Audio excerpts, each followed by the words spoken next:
Disc brakes like these are becoming more and more popular on all types of bicycles, from cross-country mountain bikes through to cyclo-cross. Even some road bikes these days are using them, and of course these big beasts that need them the most of all, downhill mountain bikes. So if you're an owner of a bike with disc brakes, you can save yourself some time and money if you learn how to do some maintenance yourself, the most basic of which is simply replacing the disc brake pads, and we're about to show you how to do that now. You don't need many tools to do this job. A pair of pliers and possibly a 3mm Allen key to remove the pads themselves, but you'll also need the tools to remove the wheels, which in our case is a 5 and 6mm Allen key.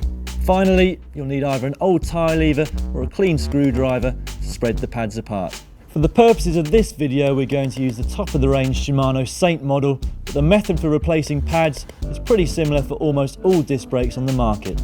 You should be able to feel when your pads need replacing, but the official line from the experts is that it needs to be done once they get down to 1.5mm thickness. Bear in mind that the braking surfaces on pads can easily be damaged by oils, solvents or rough treatment, so make sure your hands are clean when handling the pads or disc rotors. It's a good idea to use this opportunity to check the lever reservoir fluid at the same time as fitting the new pads. Refer to our brake bleeding video for more information on this, but in most cases you can replace the pads without topping up the reservoir. You need to take your wheels out, which in our case requires a 5mm Allen key at the front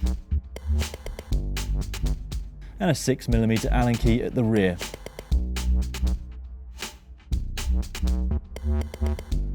As your old pads wore, the pistons probably self-adjusted the pads closer to the disc rotor, so it's important that the new pads are fitted with enough space around that rotor for them to adjust when you apply the brake. To do this, use your old tyre lever or clean screwdriver or special tool to just push the pads back against the caliper as far as they will go. Next, you're ready to begin removing the pads themselves. Use your pliers to remove the retaining spring, and in our case, you also need to unscrew and remove the bolt using a 3mm Allen key. At this point, you should be able to pull the pads away from the brake by pressing them together. Repeat the same steps for the other wheel. The new set of pads will look something like this, with 2 pads and the spring which fits in the middle.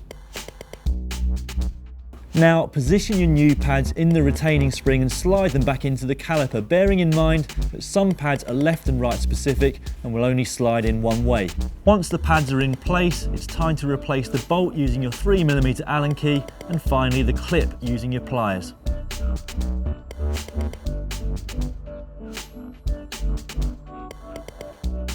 Replace your wheels and give them a quick spin to make sure the pads aren't rubbing. If they are, loosen the caliper itself, then pull the brake lever on before doing it back up. This will centralise the pads and should eliminate any noise. New pads need to bed in before they'll operate at their best, so find a safe environment and do some repetitive braking to bed them in before you set off to ride in more demanding conditions. For more videos like this, subscribe to GCN. It's absolutely free.